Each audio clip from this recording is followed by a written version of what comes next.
শ্রী শ্রী ঠাকুর বড়মা ও বড়দাকে প্রণাম জানিয়ে আপনাদের ভালোবাসা পেয়ে আরও একবার চলে এসেছি আমি আন্দামান সৎসঙ্গ বিহারের পর্ব 2 নিয়ে। কিছু জিনিস বাকি থেকে গেছিল, তাই এই পর্ব 2 নিয়ে আসা। আচার্যদেবের জায়গাটা আপনাদের দেখানো হয়নি, কারণ পর্ব 1 তাহলে অনেকটাই দীর্ঘায়িত হয়ে যেত। তাই ভিডিওটি দীর্ঘায়িত না করে আমি বলেছিলাম যে আরেকটি পর্ব নিয়ে আসব, আর সেখানেই আপনাদের দেখাচ্ছি আমি এখন আচার্যদেবের দর্শন ও প্রণামের জায়গা। সান্ধ্যকালীন বিনতির প্রার্থনা আর প্রাতকালীন বিনতির প্রার্থনার পরে ঠাকুর বড়মা বড়দাকে প্রণাম সেরে আমরা আসতাম আচার্যদেবের জায়গায়। এখানে সামনের প্রণামী বাক্স রাখা আছে, আচার্যদেবকে এখানেই প্রণাম ও দর্শন করা হয়।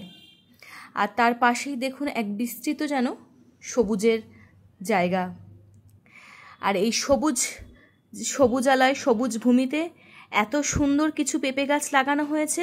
ছোট ছোট পেঁপে গাছগুলিতে যেন একদম ফলে ভরে আছে, এত সুন্দর বড় বড় সব সাইজের পেঁপে হয়ে রয়েছে। এক সুন্দর অপূর্ব মনোমুগ্ধকর দৃশ্য। প্রাতকালীন বিনতি প্রার্থনার পরেও প্রসাদ দেওয়া হতো, আবার সান্ধ্যকালীন বিনতি প্রার্থনার পরেও আমরা প্রসাদ নিতাম, আর সেই প্রসাদের জন্যই আমরা যাচ্ছিলাম নিচে। পাশেই কল আছে, হাত ধুয়ে সেখানে দাদা আমাদের প্রসাদ দিতেন। তারপরেই চলে আসলাম আমরা মূল মন্দিরে ঠিক নিচে। এখানে ঠাকুর বড়মা বড়দা আচার্যদেব সবারই আপনারা প্রতিচ্ছবি দেখতে পাচ্ছেন। কিছু কর্মী বসে আছে, কারণ আমরা যেহেতু রবিবার পৌঁছে গেছিলাম, আর প্রত্যেক রবিবার এখানে কর্মীদের কিছু মিটিং থাকে এই সৎসঙ্গে কিছু অ্যারেঞ্জমেন্ট নিয়ে, আর কি করে আরও উন্নতি করা যায়, কিভাবে করলে আরও ভালো হবে, এই সমস্ত কিছু এখানে আলোচনা করা হয়। এখানে একটা ঘড়ি আছে, পাশে সুন্দরভাবে সুসজ্জিত মাইক রাখা আছে, খুব সুন্দরভাবে জায়গাটি সাজানো হয়েছে। ওপরেও যেরকম আপনারা দেখিয়েছি আপনাদের পর্ব 1-এ যে ঠাকুর বড়মা বড়দা রয়েছেন, সেখানে প্রার্থনা করা হয় 2 বেলা। আর এটা হচ্ছে জনসাধারণের জন্য, মানে আপনারা যে কোনো সময়তেই আসলে এই ফ্লোরটা খোলা পাবেন, ওপরের ফ্লোরটা কিন্তু অধিকতর সময়তেই বন্ধ থাকে। আর এখানে যখন সৎসঙ্গ হয় হারমোনিয়াম, খোল, করতাল, বাজনা সব কিছুই রয়েছে। সামনে প্রণামীর বাক্স রয়েছে 4টে, আর এখানে কোণার মধ্যে রয়েছে এই আন্দামান সৎসঙ্গ বিহারের মডেলটা, যেটা আমার বেশ সুন্দর লেগেছিল। খুব সুন্দরভাবে ছোট্টর মধ্যে এখানে সাজানো রয়েছে। কিছু গ্রন্থাদি রয়েছে এখানে, আর শতরঞ্চি রয়েছে যেগুলো পাতা হয় যখন দাদা ও মায়েরা সবাই আসেন, সৎসঙ্গ হয়। আমরা যেদিন গিয়ে পৌঁছেছিলাম 23শে মার্চ 2025-এ। এ দেখুন আপনাদেরকে আমি দেখাচ্ছি বাইরেটা, যেখানে পেঁপে গাছগুলো লাগানো রয়েছে, আর ওই যে বাইরে ওটা হচ্ছে আচার্যদেবের জায়গা, যেটা একটু আগেই দেখিয়ে আসলাম। তো কথার মাঝখানেই বলি, আমরা যেদিন পৌঁছেছিলাম রবিবার, সেদিনকার আমরা গিয়ে শুনলাম যে এখানে কিছু মিটিং চলছে, কারণ বিঙ্কিদা আসবেন, আর বিঙ্কিদার জন্যই এখানে জোর কদমে সব কিছু ব্যবস্থা করা হচ্ছিল। দীক্ষা, তারপরে কর্মীদের মিটিং, আরও কিভাবে কি করলে আরও ভালো হয়, সব কিছু মিলিয়ে মিশিয়েই ছিল এই মিটিংটা। তো মিটিং শেষে আমরা আস্তে আস্তে চলে গেছিলাম ভান্ডারার দিকে। প্রত্যেক রবিবার কিন্তু এখানে ডালিয়ার খিচুড়ি করা হয়। আর এটা হচ্ছে বারান্দাটা। প্রার্থনার সময়সূচি এখানে দেওয়াই আছে 12 মাসের, আর এখানে হাত ধোয়ার আবার পানীয় জলেরও ব্যবস্থা রয়েছে। বারান্দাটা অনেকটাই লম্বা, আর ঠিক বারান্দার বাইরে আগেই দেখিয়েছি বিভিন্ন ধরনের ফুলের গাছ, তুলসী পাতা, কারি পাতার গাছ, এমনকি লবঙ্গ গাছও এখানে রয়েছে। আর তার ঠিক ডান দিকেই রয়েছে কলা গাছ, একাদি কলাও হয়েছিল।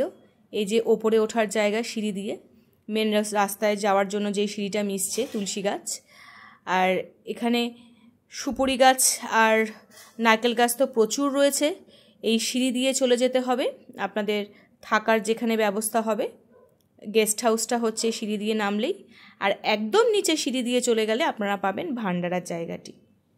এই যে মন্দিরের স্ট্রাকচারটা পুরো এই এক পাশ থেকে সাইড থেকে দেখানোর চেষ্টা করেছি।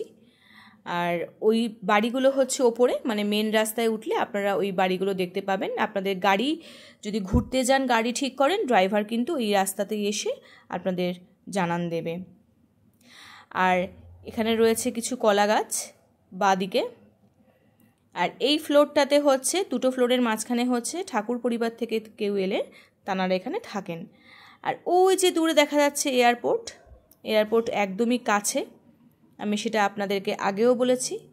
আর এয়ারপোর্টে সবসময় আপনারা একটা শব্দ পাবেন ফ্লাইটের। আর এই যে সিঁড়ি দিয়ে আমরা চলে যাচ্ছি নিচে, ওই যে এয়ারপোর্ট দেখাই যাচ্ছে, মোটামুটি আপনি এয়ারপোর্টের যে ছাউনিটা সেটা দেখাতে পেরেছি কিছুটা।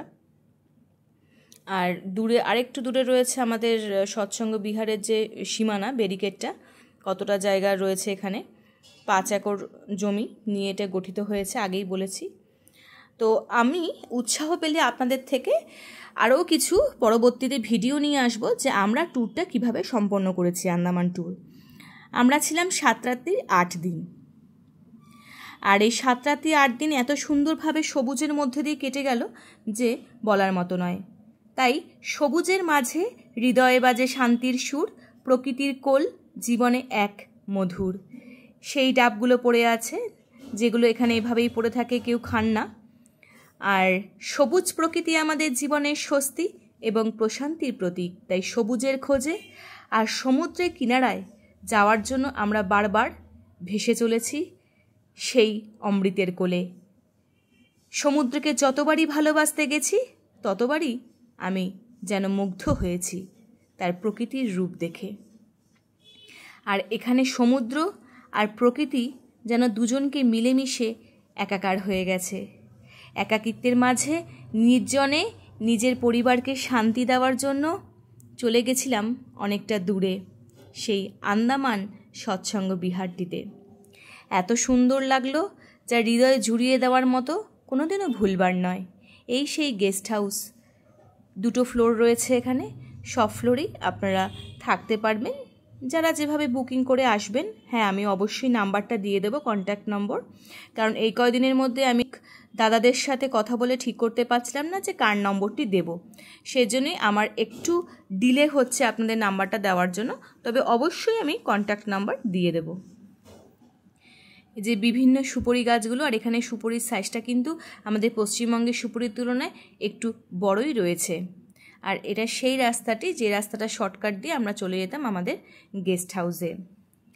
এই 7 রাত্রি 8 দিনে আমরা প্রথম 2 দিন ছিলাম আন্দামান সৎসঙ্গ বিহারে। আন্দামানের জায়গাগুলি ঘুরেছি, সেলুলার জেল, প্রথম দিন করভিন্স কোভ, ফ্ল্যাগ পয়েন্ট, এগুলো করে নিয়েছি।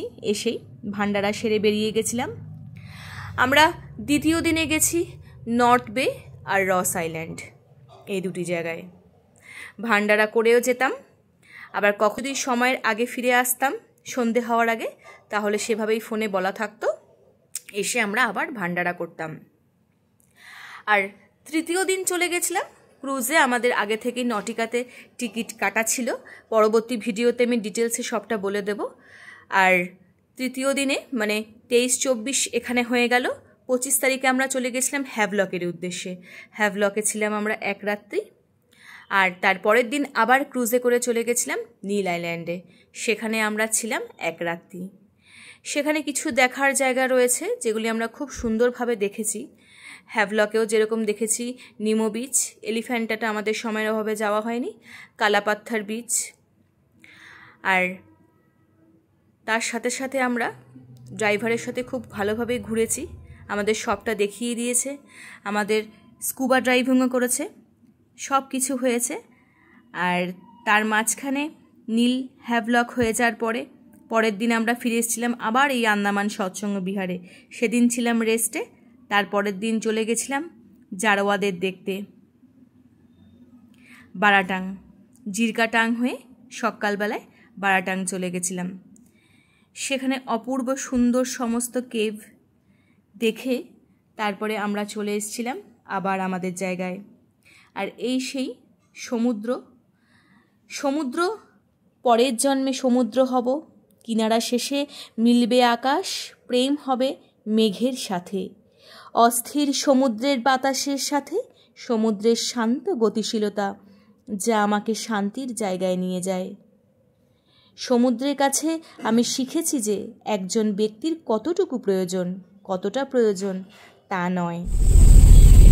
আর এই সমুদ্রের থেকেই বারে বারে আমরা সমুদ্রের মধ্যেই, যেহেতু এটা আন্দামান নিকোবর দ্বীপপুঞ্জ আইল্যান্ড, এখানে সব জায়গাতেই সমুদ্রে ঘেরা, যে স্কুবা সেরে আমার বাবা আর আমার হাজব্যান্ড চলে এসেছিল।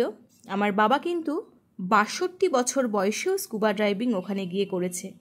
হ্যাঁ, প্রকৃতির লোভ কি আর সামলে রাখা যায়? সে তো এক উন্মুক্ত বাতাসের সাথে আকাশে মিশে যায়। তাই জন্যই ৫০ বছরের অধিক কিন্তু এখানে অ্যালাউ করে না। কিন্তু ৬২ বছর বয়সে আমার বাবার কোনো রোগ না থাকার জন্য, thyroid, sugar, cholesterol, blood pressure না থাকার জন্য কিন্তু বাবা ফিটনেস সার্টিফিকেট নিয়ে আন্দামান থেকে ওখানে স্কুবা ড্রাইভিংটি করেছিল। আর এটা হচ্ছে আমাদের কেভে যাওয়ার দিন। আমার হাজব্যান্ড স্কুবা ড্রাইভিং করছে। এত সুন্দর, এখানে আপনারা দেখতে পাবেন দীঘাপুরী সমুদ্রের মতো কিন্তু আন্দামানের সমুদ্র নয়।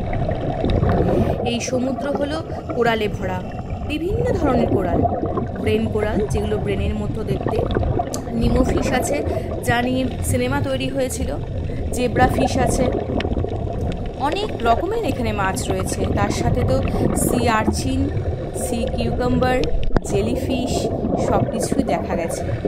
এত সুন্দর সমুদ্রের নিচে সেই দৃশ্য, ওই যে আমরা ছোটোবেলায় পড়েছিলাম সিন্ধু সেচে মুক্তা আনে টুকুরি, আর সেই জায়গাটাই কি সুন্দর দেখা হয়ে গেল।